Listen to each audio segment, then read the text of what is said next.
over to Texas, and then one more, and then I'm done. Excellent.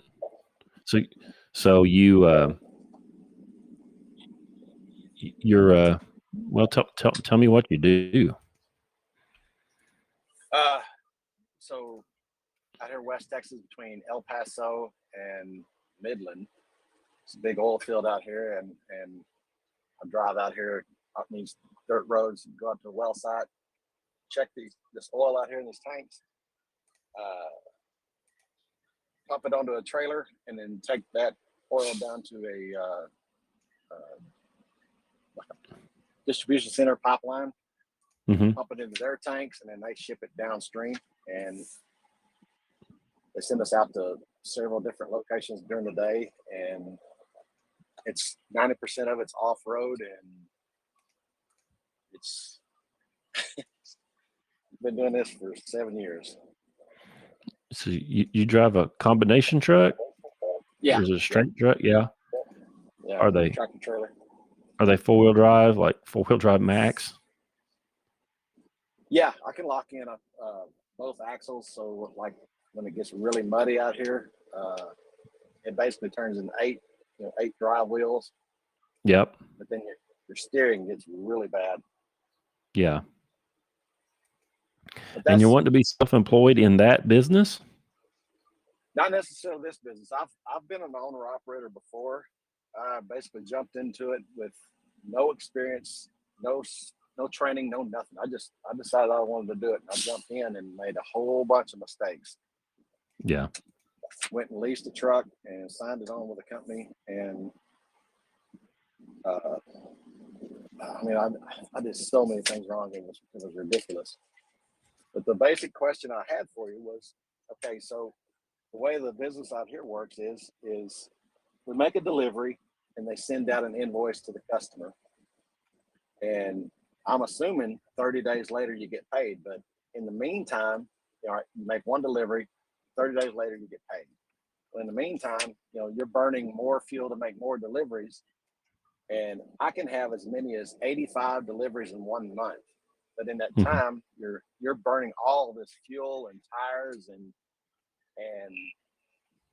things like that. So, I mean, if that's the standard business model, how do you manage cash flow from the time you've done the service to the time you get paid? I mean, do you just have cash reserves set aside, or yeah, you got to have credit well, hopefully not credit. Hopefully you've got enough cash, that you're capitalized. They talk about people being undercapitalized. This is part of that, not just, do you have the equipment and the materials you need, but you also have the cash you need to pay the rent, the electricity bill, payroll, fuel, and so on, between having done the work and then collecting the monies for the work. right. It's tough. Now, you, in your role, you're going to do the work, and then you want to get paid real fast. But then your supplier, or not your supplier, your customer, let's say, for example, that your customer is somebody called Walmart. They're real interested in, now this isn't what you do, but this is an example. They're very, very interested in their suppliers delivering products to them quickly getting those products on the shelf, and then selling that product really fast, and then not paying the bill for as long as they can. They like to sell that product before they've paid for it. They essentially are trying to get their retail customer at Walmart to come in and buy that wholesale product for them. Dig it? Right. Wow. And they are Walmart. No, hell, everybody knows Walmart is notorious for 90, 120 days or longer to pay the bills, because they want to sell inventory they haven't paid for. the difference between what what they're selling and having actually collected on it, they've got a huge, I mean, it's billions of dollars, you could imagine, right? They call, that's the float, they call it. That's the float. When they take a shipment of Vaseline from who was it, Johnson and Johnson or whoever makes that, and then they sell it, and then they don't pay that bill until they get damn good and ready. I mean, that could be across all the product lines and all the different stores. That could be billions of dollars that is essentially loaned to them at no interest by their vendors. So so that's Walmart. Well, it ain't just Walmart. That's also your trucking client. Yep. And all of these crooks that go to business school and get their finance degree. They don't say finance; they say finance because I guess because it rhymes with finesse. They're taught that they need lots. That the more float that they've got, the more efficient the business is, and they're not wrong. They're not wrong. Of course, it's just mistreating everybody that you do business with, but they don't care about that. So your clients are going to be very, very interested in stringing you out as far as they can, is what I'm saying. Mm-hmm. In your business, you don't have any collateral. You pick up the load, you drop the load off, you invoice them, and what are you going to repossess? What are you going to do if they don't pay? Well, you're going to just call them and make threats. That's all you can do. If they're an ongoing client, you can refuse to do business with them until they pay. You could potentially take them to a small claims court or maybe even federal court if it's a big claim, and try to collect. You might be able to put a lien on some of their assets. Maybe it's tough. It's real tough. So you're going to have the cash. You're going to have the cash on hand that you need to get it done. And then a certain percentage of the bills that your customers owe you are not going to get paid. A certain percentage, I don't know, 2%, 1%, 3%. It better not be more than 3%. But that's the case. Right. So anyway, you've got to have the cash on hand to make it reach. There are banks and credit cards, and your vendors will extend you credit. So you can play that whole filthy, dirty game where you get a gas card, right? You get a fuel man card or whatever, and then you slow pay them because you're waiting on your customer to pay you. You can play that whole game. But once you play it, it's real hard to stop playing it. Right. Yeah, I'm not really interested in playing that game. I'm just trying to figure out this is how the industry works, and the only thing I could think of to get around that problem would be a contract with a customer for like a dedicated account. That's the only thing I could think of. Well, you certainly are going to want, if you get a customer that's direct to you, in your business, you're going to get a lot of clients through brokers, right? Right. Probably. And the broker is going to pay you, and you can get a relationship with the broker and maybe get better payment terms out of that broker than you would, a whole passel of individual clients. So, finding a good broker that pays on time is going to be a big help to you. And then leaving it to that broker to, do the collections and stuff. That's all to the good for you. Of course, they're going to take a cut for that. Yeah. So, I mean, yeah, it's just a constant battle. That whole thing is, um, we talked in a stream, I don't know, a week ago, about how you can't let those receivables get away from you. Well, that's what we're talking about. If these people owe you, you can't let them be late. Right. You've got to be on top of it and collecting all the time. And then the collections terms, that's something that you can use as a negotiating tool. You can say, we'll do this load from point A to point B for this price.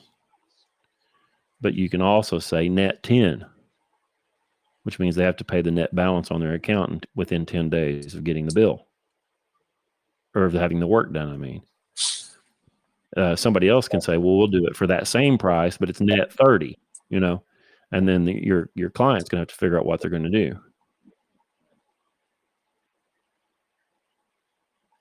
So how much cash setting aside for operations would you suggest for something like that? I mean, if you're I don't know what's it cost to operate.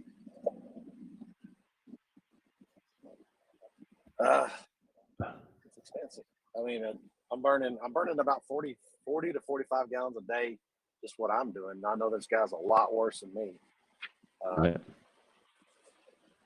And that adds up quick. Yes, $150 a day worth of fuel, and what is that? $750 a week just in fuel. Yeah. Yep. And that's if you don't have a flat and have to have the mobile tire guy come and all that. Yeah. Oh yeah. We're taking. I don't know. I mean, you should be able to figure out what that is. You're doing this for another company right now. Be taking notes on it. Oh yeah. Be taking notes on it and figure out what it's costing as best you can. Your employer to do that. Now, you're going to underestimate it. Oh yeah. Your employer's costs are higher than you think they are. I assure you. But that's a place to start. And then you want to pay your bills when you get them. If you got to, try to drag that float out for a little bit, as you get started, then you got to do what you've got to do. But be careful and try to stay on top of those bills so that you don't have to play that game. So here's the thing: you're going to start your business. You start the business, and you have capital requirements right now. You got to pay the gas bill, just like we're talking about. Fine. What happens when you get a second truck? Same problem. Yeah. I see it now. Yeah. Third truck, fifth truck. So, I had my own business. I had my own businesses. And when you start up, it's a shock because you need that operating capital on that first day and so on. It's a shock. But if you're doing a good job and you're growing 15, 20% a year, your requirement for operating capital is going up 15, 20% a year. You almost never get out of that problem if your business is growing.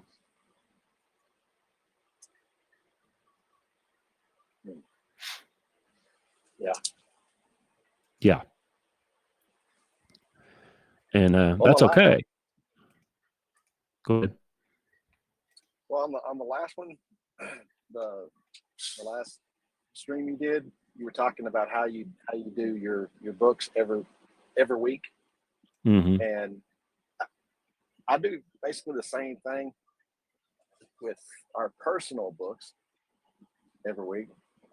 I was wondering where did you go to learn accounting, because accounting and taxes was one of the big things that took me out the last time, because I didn't know the first thing about quarterly taxes, and it took me maybe 2 quarters to get behind, and it just snowballs from there. Yeah. Well, accounting, I got some textbooks and did the practice problems and the accounting 101 textbooks, and then and got started. Luckily, or maybe not, but when I got started doing that stuff, um, we did it in a ledger book. So I got started, but kind of before Peachtree or QuickBooks or any of that stuff, which is good because it made me learn how to do it. But you can get yourself a basic accounting book and read that thing, and then just use QuickBooks. And QuickBooks works much like just like a personal checkbook does. There's a button in there. If you get a bill from a vendor, you click on the bill button and you log that bill, and then it tells you when that bill's due, and then you cut a check, and it does all the proper posting in the background. All the credits and debits all come out like they're supposed to. It does that automatically for you.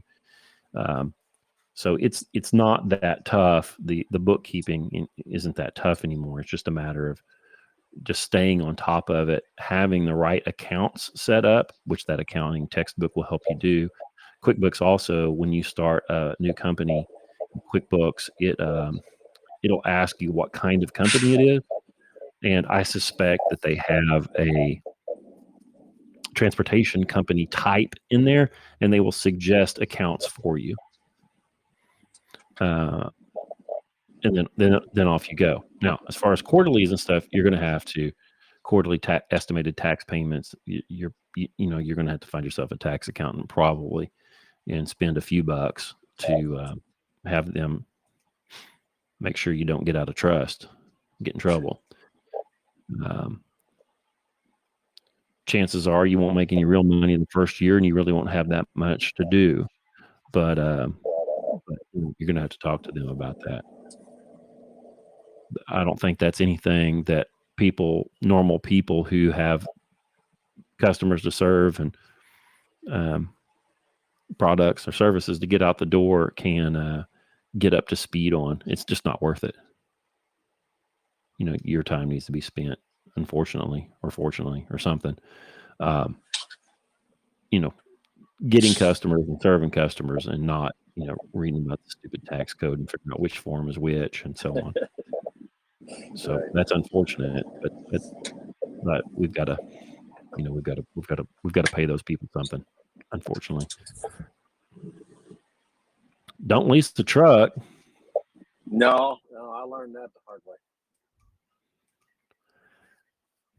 Yeah, I think if I was, they still got these glider trucks available.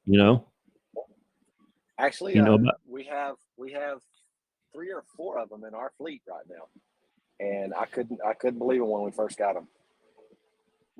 Yeah, they were going to make those illegal, and then there's I don't know, the law got extended. I don't know, but they're still legal glider trucks, and man, I don't know what your time, what your schedule looks like for rolling this out, but man, I'd be looking for a glider truck and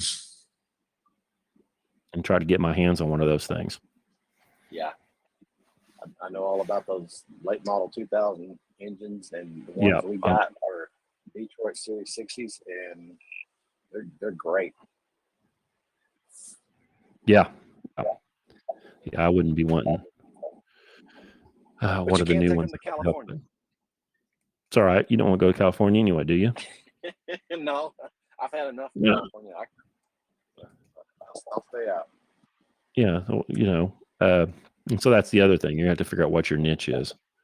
Are you going to be doing the West Coast turnaround, or what are you going to do? You have to figure that out. And well, you know more about that than I do, but whatever your niche is will dictate what kind of truck you need to get, what kind of trailers you need, and what kind of client that is, and which broker you would use, if any.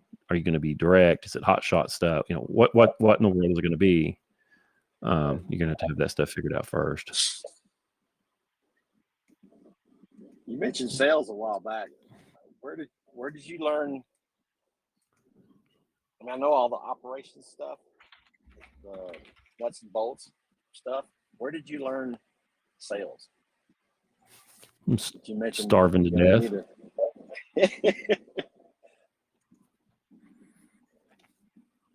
You know, advertising doesn't work.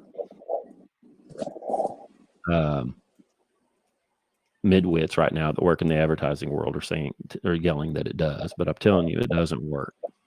You can't depend on advertising to build a business. If you opened a retail store, I know that's not what you're doing, but for example, if you opened a retail store and you had a sign up that said grand opening, and then you sit there on your ass and wait for the door to swing, you're probably going to get skinny. It's one of the reasons I hate all retail businesses. I want to have a business where I can brute force, working, customers into the door. I want to be able to, if I am not serving a client, I want to be able to go get clients in that, with that time I have. So I'm going to be cold calling. I'm going to be knocking on doors and contacting people who potentially, need what I've got. Advertising just doesn't work. Nobody cares. We've been desensitized against advertising since, I don't know, 1915 or something like that. So I always wanted to make sure I could go get my own client, and I early on I didn't have enough capital either. So I needed to make sure that money kept coming in. We needed an unbroken chain of sales, and it needed to be ever increasing. And it means you just got to go sell. So you just go out there and get beat up, and as a result from that, you should be learning how to do it. I love the Jeffrey Gitomer books. The Little Red Book of Sales. He's got a whole bunch of different colors and whatever. There's one. I think it's his first one. It's called Sales Bible. There were some guys in the Telegram group that are reading it. I really don't think that's his best one, but some of those are very helpful. In most of those books, he's just pretty much is berating you about your reluctance to go make cold calls, and berating people about not being flexible when they talk to the client. But it's helpful to go listen, or to go read those books or listen to them. And he speaks all over the country, or he used to. You can go see him. There are other people, but the truth of it is you're just going to have to talk to a lot of people who need what you've got, and you're going to have to talk to the same people often before they give you a try, probably. And I always try to somehow make my sales process match as closely as I can the service that we were giving, so that in doing the sale, I was demonstrating what the service was going to be like. That can be tough. You're like, well, how the hell do I do that? I drive a truck. Well, you're going to be talking about on-time delivery, not tearing stuff up. So, maybe one of the things you do is you're like, hey, thanks for taking the call. I hear you loud and clear. You don't have any business right now. I'm going to give you a call at 9 a.m. on December 2nd. All right. I'll talk to you then. Thanks for your time. And then you call that sucker back at 9 a.m. on December 2nd. And you show him that you're prompt and that you keep the promise. He may not want the call, but he'll be like, man, he calls his shot every single time, and he always does it. So in whatever way I could make my sales process look like what we did and then make that sales process a demonstration of what we were like, the better off I was. So you need to be figuring out how you do that. And the good news is all of your competition is really awful. Yeah. They're terrible. I never ever spoke about my competition. I never answered any questions about my competition. They would tell me, I'd go and do sales calls, and they said, "Well, tell me why I should use you rather than so and so." And I would just attack them. I'm like, you go figure out what so and so does. You go call them, and you spend all the time on them. I spend 0 time on the competition. Here's what we do. I'm here to talk about me and you and what you need. You go talk to them. I don't care. And I would literally talk to them like that, and it would make some of them mad, but that's okay. I didn't want the ones that were trying to get me in a cutthroat game to be a penny cheaper than the other company, and to play that kind of a game. They're ultimately not very good clients. So either they would accept me pushing back on it, or they wouldn't. And if they didn't, I won. It's fine. That's not a client I wanted. You don't want them all. Yeah. You just have to go in there and do a bunch of sales. And most people don't do any. Most of your customers who have sales forces don't do any.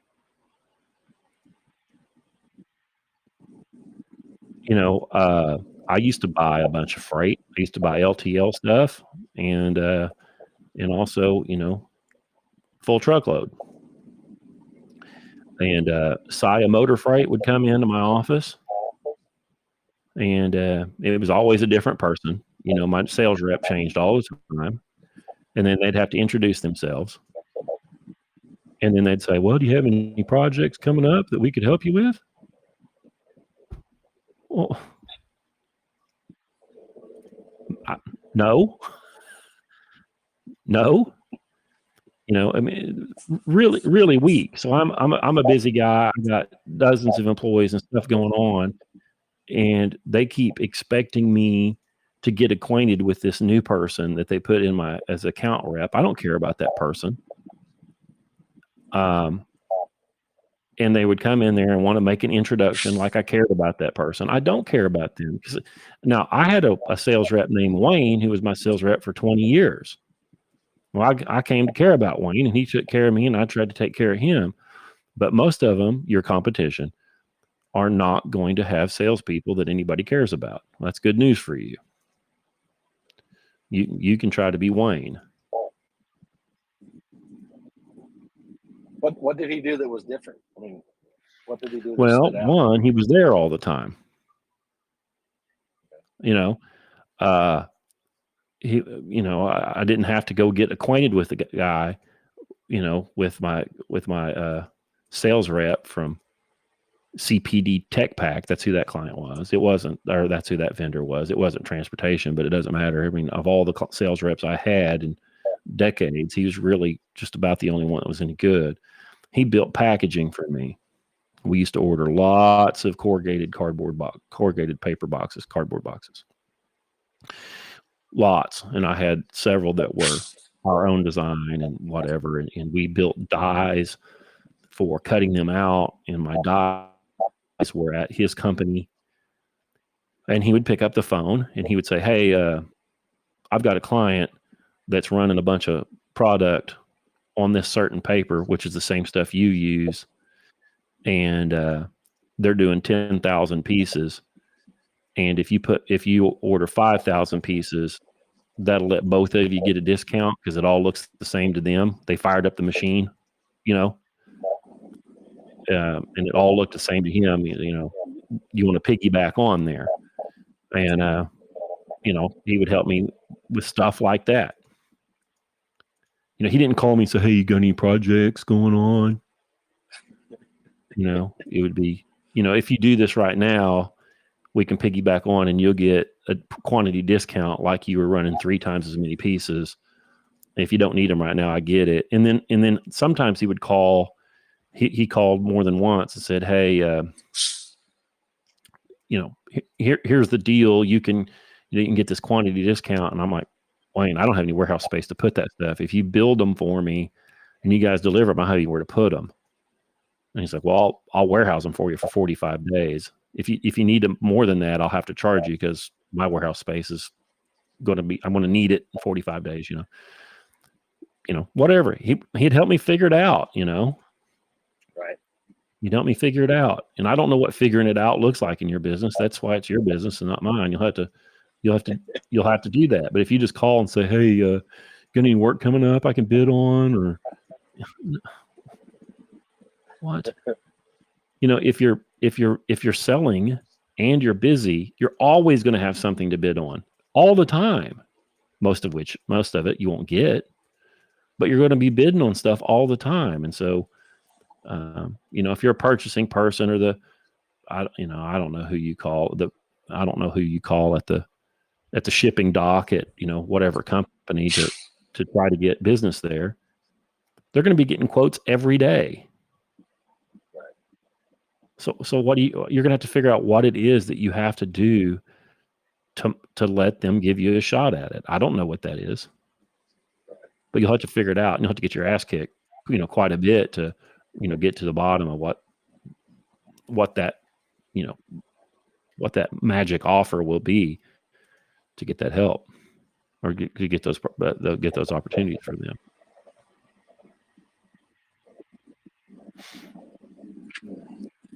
You will find out what some of those opportunities are. So you're going to get a client that, let's say, Mondays and Thursdays, you take a 53-foot float from El Paso to Dallas.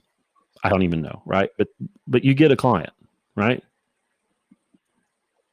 Well, at that point, now you've got something. Now you have something. So you start doing sales calls into El Paso, and you look and you just tell people, hey, my name's Joseph. I'm owner operator. I own my own equipment, and I'm my own driver. And I'm dumping a load off of a flatbed in your town on these 2 days, every single week. And I can offer you a cheap, rather than the deadhead back, I can offer you a cheap haul back to, wherever. So now you're telling them what you have, because otherwise they're just like, it's this many miles and this many pounds. So what?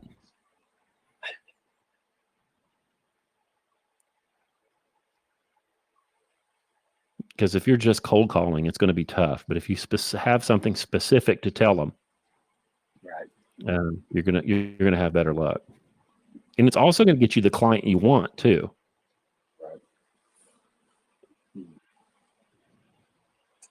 Because you're a one-man show. If you've got to load Mondays and Thursdays from El Paso to Dallas or whatever the heck it was I said, you don't want them to give you another El Paso to Dallas run on Mondays and Thursdays.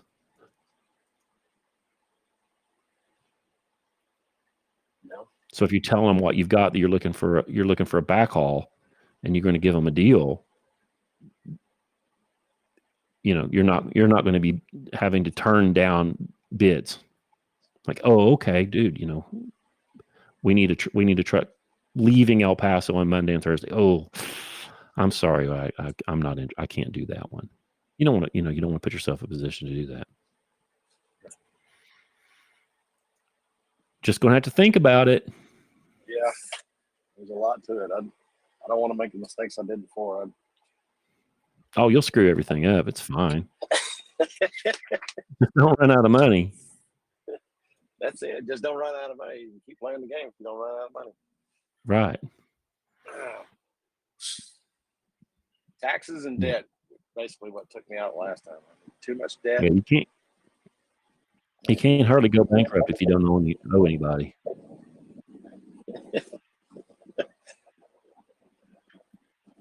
I know that's easy to say, but eventually, you get going.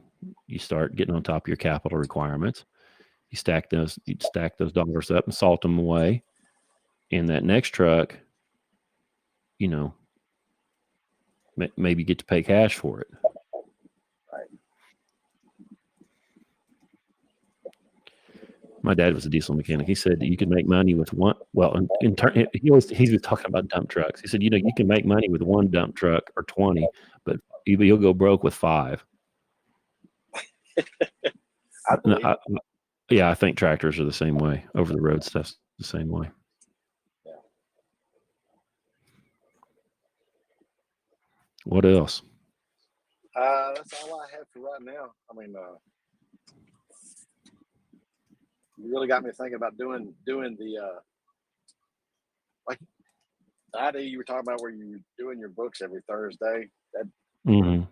That really caught my attention, and I basically do the same thing. I mean, I calculate when we went broke. I started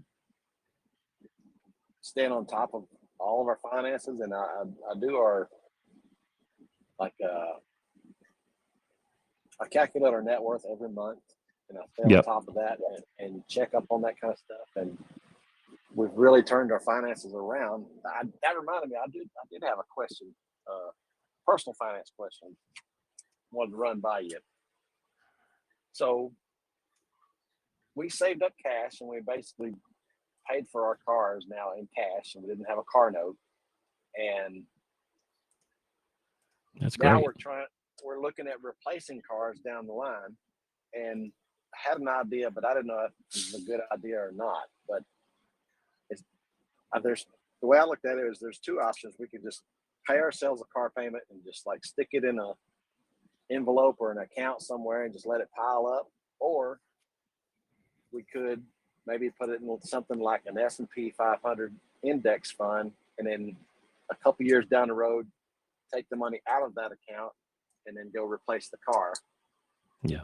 But I've never heard of anybody doing stuff like that. And I didn't know, if this is a good idea or just. Well, for years and years and years, I made payments to myself for expenses I knew were coming. Mm-hmm. Like, we'd pay cash for an automobile, but I would just assume that we were going to need to buy another one in 5, 6, 7 years, and make an estimate as to what that was going to cost. And I would make a bookkeeping entry.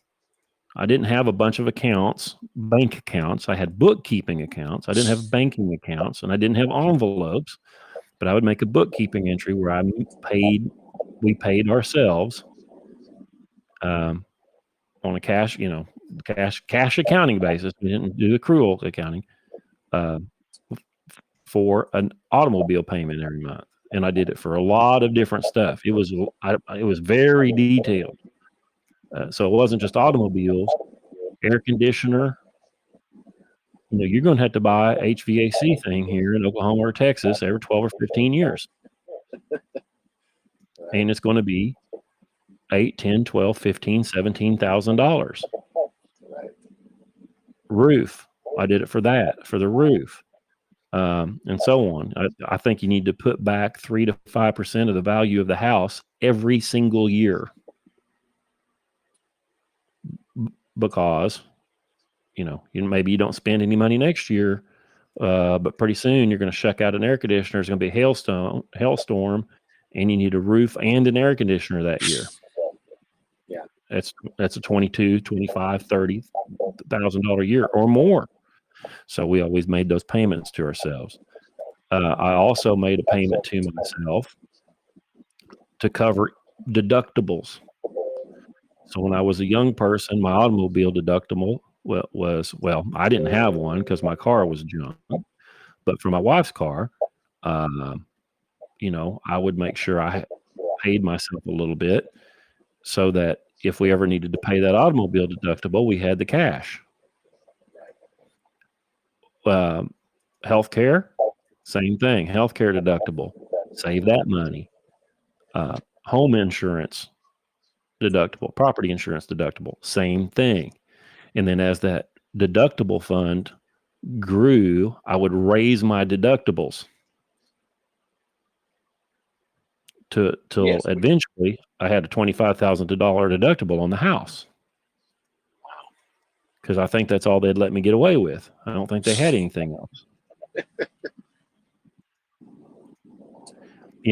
And if we didn't live in a shitty universe, I would eventually just save enough money I could just buy a new house and I would get rid of my homeowner's insurance. But they won't let you do that. And well, they won't let you do it. Even if your house is paid for, you can't hardly get away with not having insurance on it if you want a liability umbrella policy, which you will need. So yeah, I would like to have all of my property.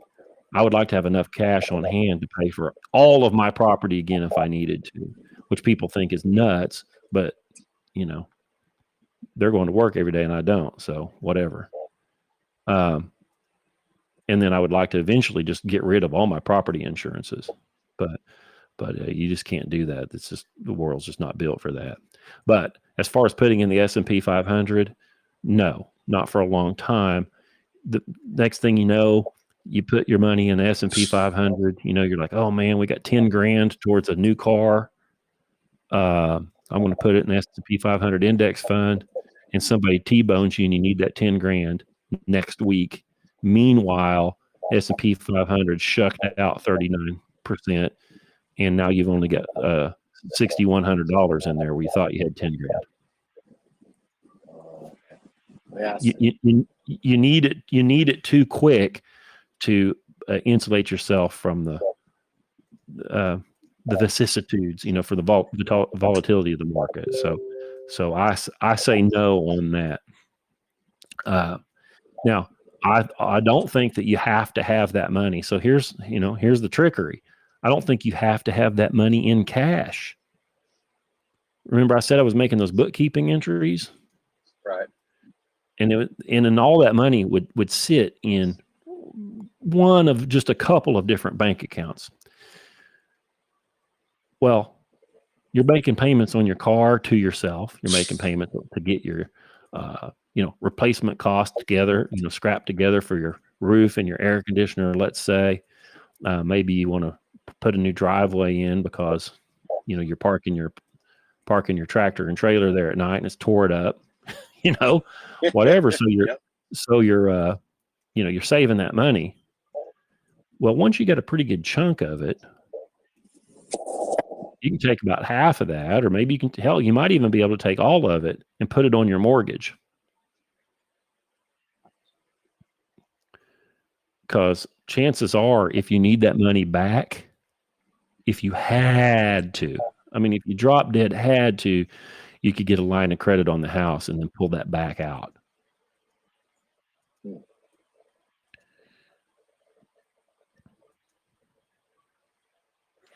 In fact, you'll see at your bank, they'll run specials every now and then where you can open a line of credit for $50, or something like that. It's been a while since I've looked at that stuff, but you'll see it every now and then. You'll go in the lobby, they got one of those placards there, HELOC,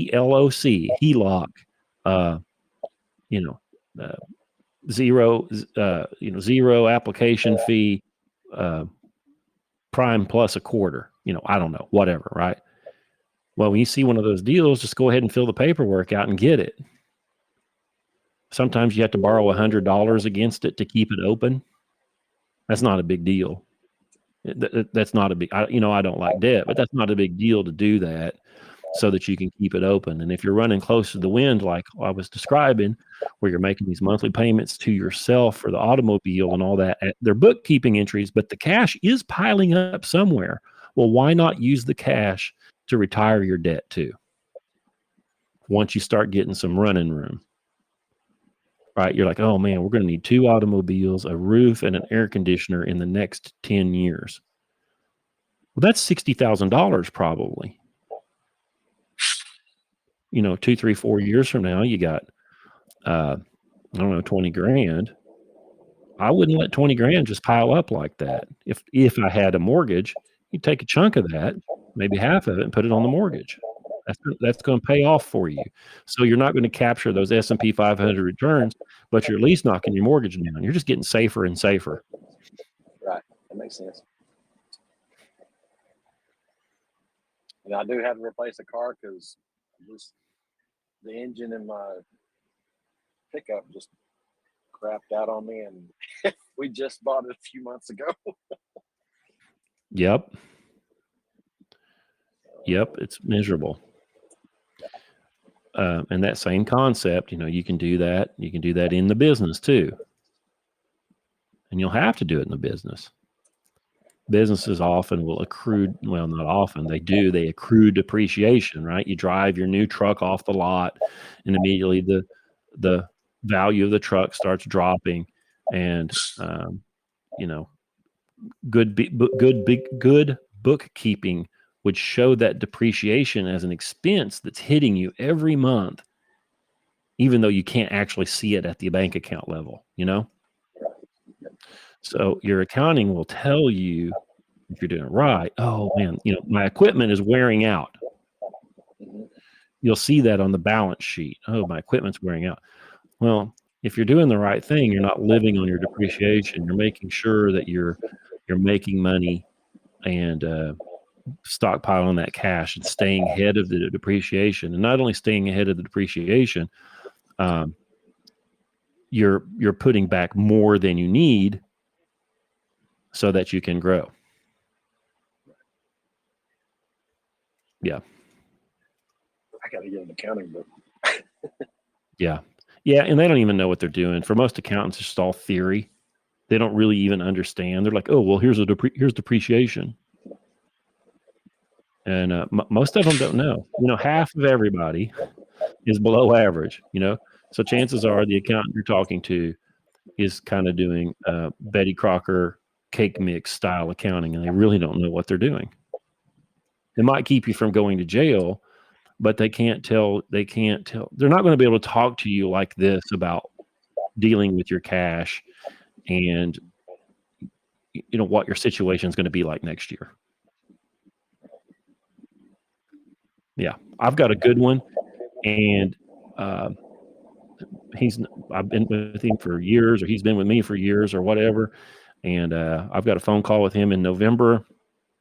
I only talk to him a couple times a year, and my conversation with him will be me telling him what I'm doing, Right. not so he can give me feedback, but just so he knows. Is that because you do all your own numbers? Is that why? Well, it's because I run my business. They can't run your business for you. People are always, people. I talk to people who are like, I'm going to start a business. So the first thing I'm going to do is go file to get an LLC. Nobody cares about that. If you're getting started in business, you don't have any money anyway.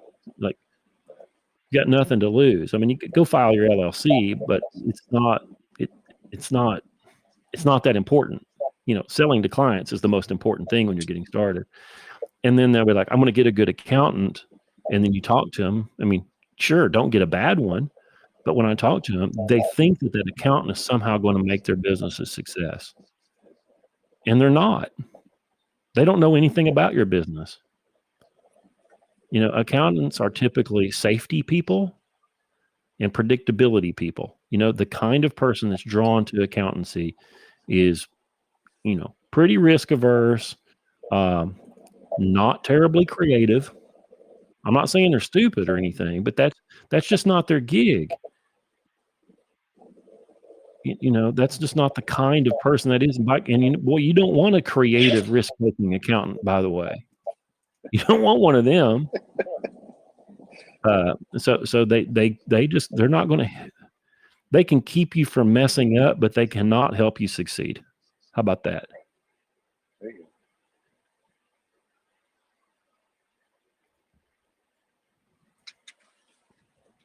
Yeah. So what? Okay. What areas? I had a guy that I was listening to on satellite radio was talking about. He was saying the same thing, that you should know your numbers. You should know your fuel cost per mile, your tire cost per mile, your basically your whole operating cost per mile. But what areas did you focus on that this was like a big number that you looked at? Was it like profit margin or profit, or What were No. some key things that you focused on? Well, we were in the storage business. We stored mostly. We did some other things too, but we were mostly in the storage business.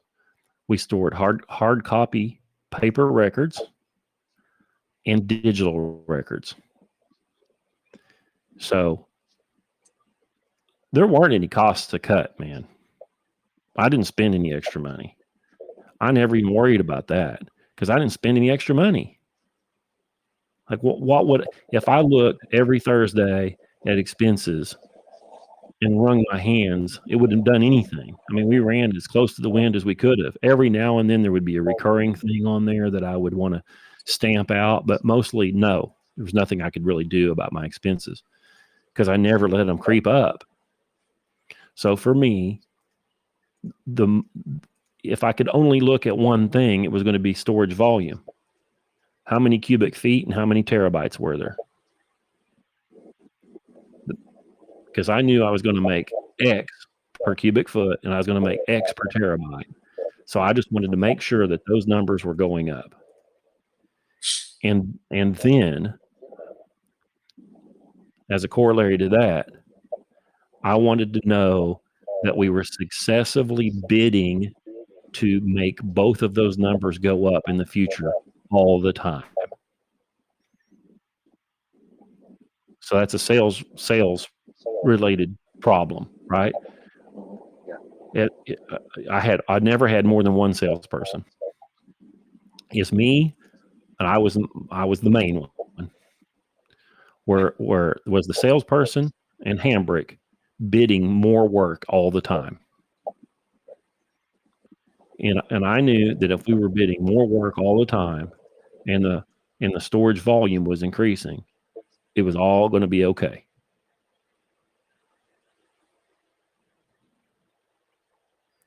Now there were other things to look for. I had people that worked for me, and we needed to make sure that all of them were doing things. That nobody was loafing and stealing from the time clock, and that supplies weren't being stolen out of the supply closet, or things like that. But the mainest thing, my grandmother would say, would be to make sure that the sales volume, the volume of those two storage items were on the increase. I always knew that for every $1 worth of storage that we got, we were going to sell around 35 cents worth of services associated with that.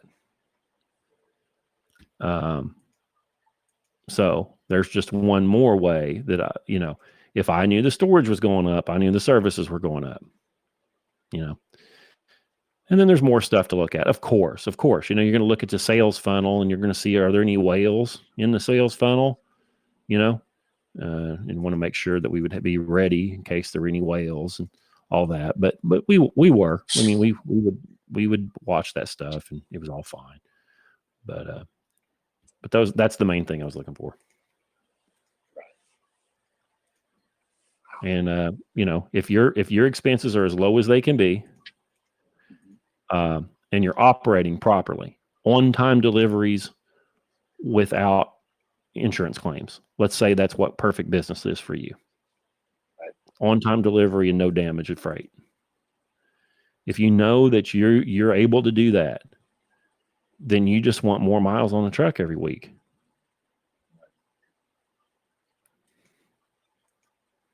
Yeah. And people write up all these business plans and stuff. Do you really need a fucking business plan if you're running skinny? No, seriously. If you've got a price structure figured out so that you know how to price new work so that you don't lose money and your expenses are low, do you really need a business plan, or is your business plan, I need to get on the phones and I need to knock on some doors and I need to bid some more work?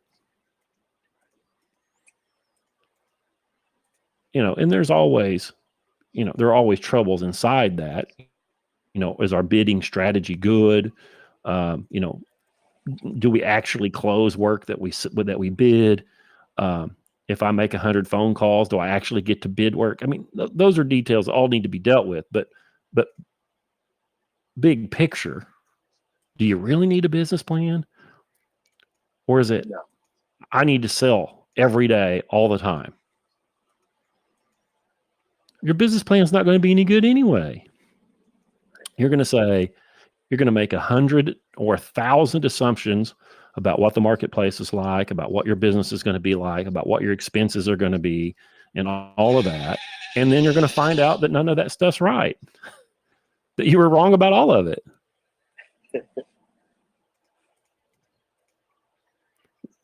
Now, at some point, you're going to have to do some planning. I wouldn't call it a business plan because that's high-minded and distracting. At some point, you're going to have to say, good God, how am I going to transition from me operating this tractor to having a second tractor? Right. At some point, and you're going to be driving and have plenty of windshield time, and you'll be thinking about it. And you'll know your numbers, and they'll be in your head, and you'll be able to figure it out. But people that don't actually do anything, people who like to be busy being busy, would write a 45-page business plan to try to figure that out before they had their first truck, at 70% capacity. I get so tired of that stuff.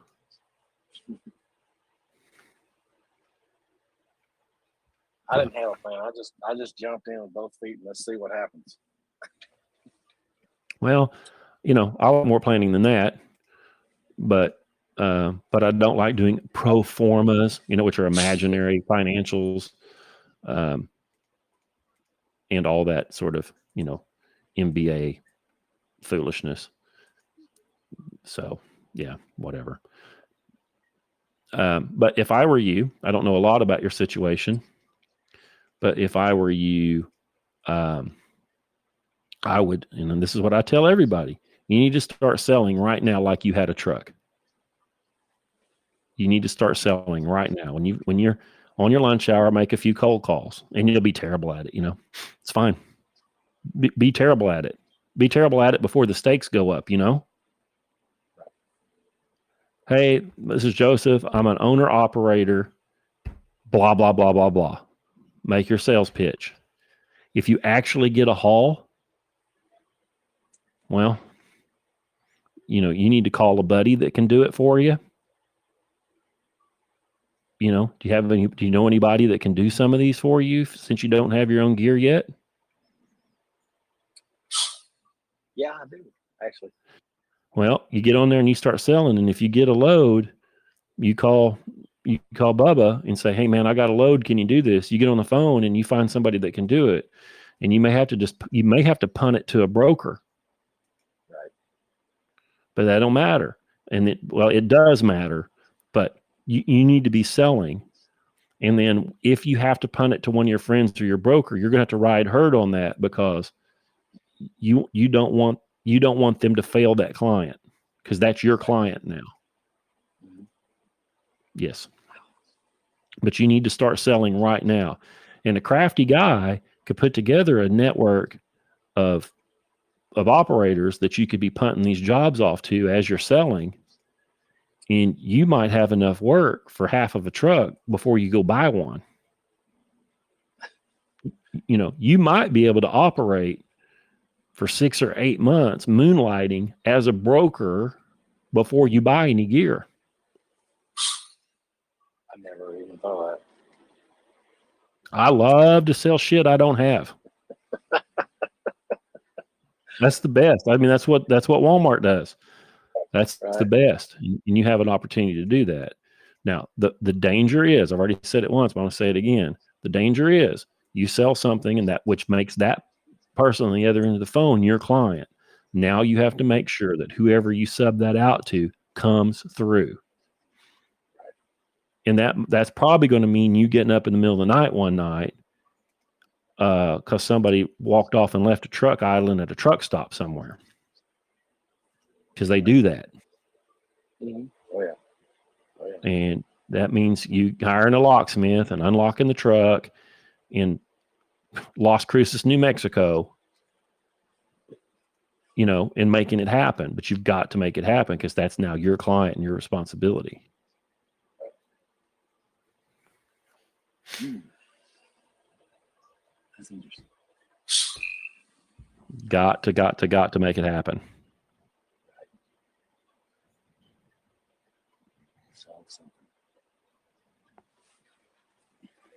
What else? That's all I had for you today. That answered all my questions. Good deal. You ready to start doing some cold calls? Only when I'm in New Mexico. That's the only place I get cell signal. Yeah. It's horrible out here. Yeah. But yeah. I got that you book practice that them. you suggested on order. It's on its way, so I'm gonna read that, and I'm gonna start practicing in sales. Yeah, and you can practice those cold calls without dialing the phone, talking to yourself in the truck. Get that introduction and that patter down so you're not stuttering and all that. And listen, the person that answers the phone doesn't care if you stutter. The guy on the dock that's looking to just get those pallets down the road, if you're not super eloquent, he doesn't really care. But you want to be slick so that you feel good about it. You want to be worried about hearing what that guy's got to say and fixing his problem, not, having a mini stroke on the phone and screwing up. So, practice until you're slick enough that you don't have to think about it. And then when you're that slick, you can listen to that person and fix problems for them if you can. Or, be a good human being and say, man, I can't help you with that stuff. We don't do hazardous. We don't do whatever it is, right? Just look them right in the eye and say, I can't help you with that. But if you do any of these things, I'm right there. Makes sense. Yep. Oh, that's another thing about the salesman from the other company. They're going to be commissioned, and they're not going to be driving the truck. They're going to have no way to make money other than making the sale. And even if they're not commissioned, their salary depends on them actually, hitting numbers. So they will almost never say no. Oh. They will almost never say no. And even if they know they can't do it, they have to. Oftentimes, their sales manager will require them to report that they have done so many bids or that they've contacted so many people. So they'll often waste the shipping agent or the purchasing person's time because they have to hit their numbers for, work bid or touches, they call them, and so on. Right. Right. So they almost never say no. So, somebody will say, hey, I got a deal that has to go to Montreal and you're in Texas. Well, the big motor freight guy is going to be like, hey, let me get back to you on that. They don't do it, but he's going to call back the office and see if they can find a way where you're just going to say, hey, man, I'm sorry. I can't do international. We don't do that. Here's our service radius. Here are the kinds of things we haul. This is the equipment I do have. Right. That's great to not have your time wasted like that. Yeah. So be honest with those folks. Right. Yep. And keep really good records when you call them. Who did I call? What did they say? When do I call them next time? Keep good records, and you'll be fine. You just stay on it and never quit. Awesome. That's all I had for you today, man. All right. Well, good fun. Good fun. Yep. So here's some people in this chat saying taking accounting at a local community college by working accountant was extremely valuable. Sure. Owen says, I do tons of purchasing. I can't count how many solopreneurs I work with because they're easier to work with. Yeah. Yeah. What else we got here? He says some companies want you to have newer equipment. I used to know a guy who lost accounts just because the truck was old. Depends on what your clients are looking at. Yeah, I would just address that head on. I would just address that head on. If they ask me how the equipment is, I would tell them it's been perfectly maintained and it's none of your business. You know, tell them, hey, we've got air ride. Your equipment's not your freight will not be damaged and we'll be on time. But we're super frugal and our equipment's immaculately maintenance. And like, well, your competitor has already got 2022 Peterbilt tractors and whatever. I'd say, well, I guess you're wanting to buy new equipment for them. Our equipment's paid for, and I bought it right, and we do perfect maintenance on it. Mhm. And if they want you to buy a new truck, let them go. Let them go with the big truck line. Let them go do that. You don't want to build a business around them pressuring you to buy certain equipment because they don't know. Nope. I've run into that, but they don't know.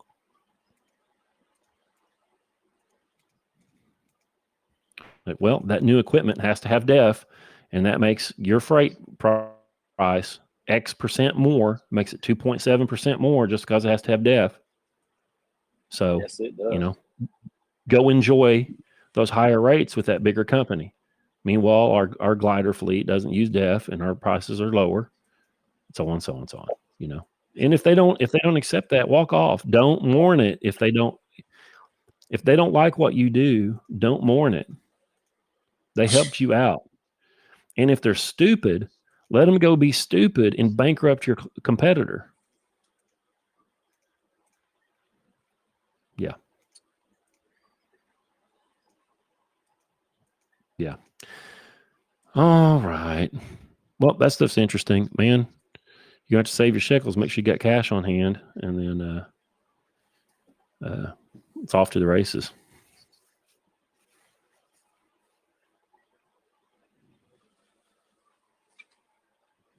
Anything else?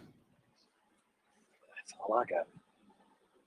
All right. Well, man, stay in touch. Let us know how it goes. How far out are you think from buying some equipment? Well, we're looking at moving, getting out of the oil field.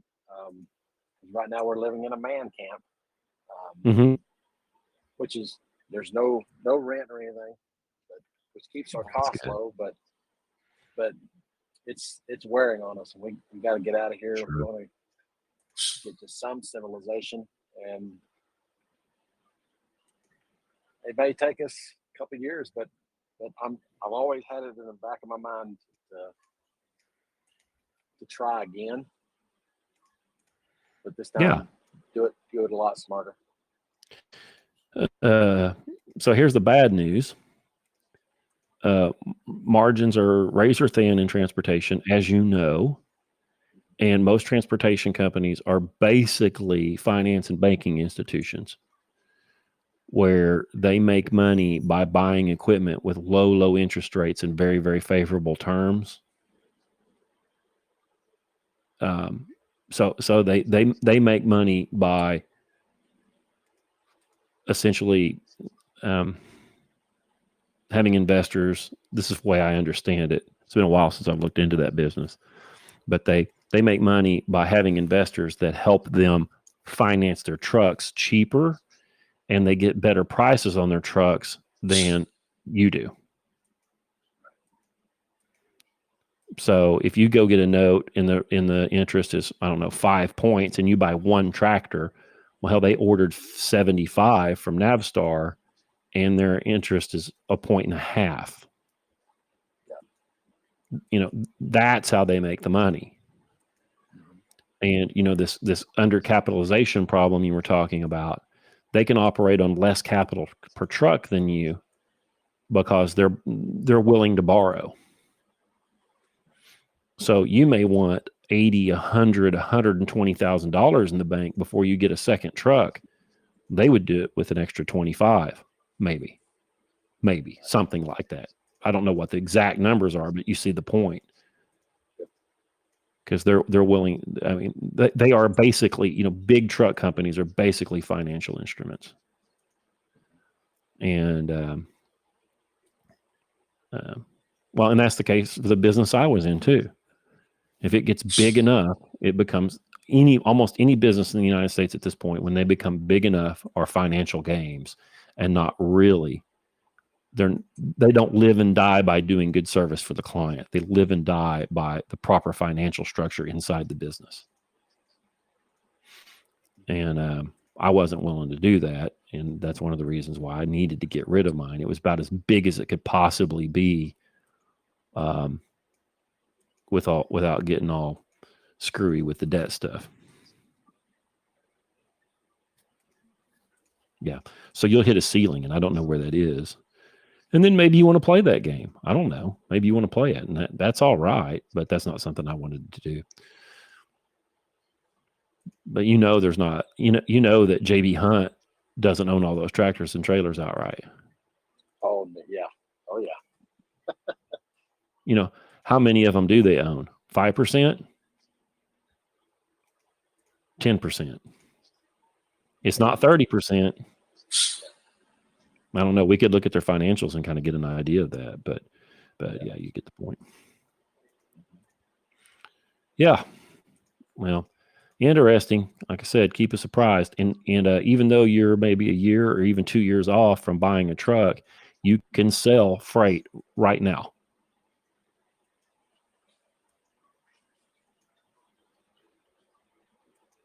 Yep. All right. That's all I've got. Well, thanks. That's interesting. Like I said, let us know what's going on, and hopefully we can have some more practical problems to talk about. That'd be good. Thanks. Hey, you're welcome, man. Well, anything from the rest of you people here before I get off? And all the rest of these people are at t.me/ScottStream. So if you want to see where I schedule these live streams often, you can see the schedule there and see our little chat group, and talk about starting your own business and all these other things that we've been talking about on these streams. Anything else? Going. All right. Well, thank you all for listening. I'll talk to you in a few days.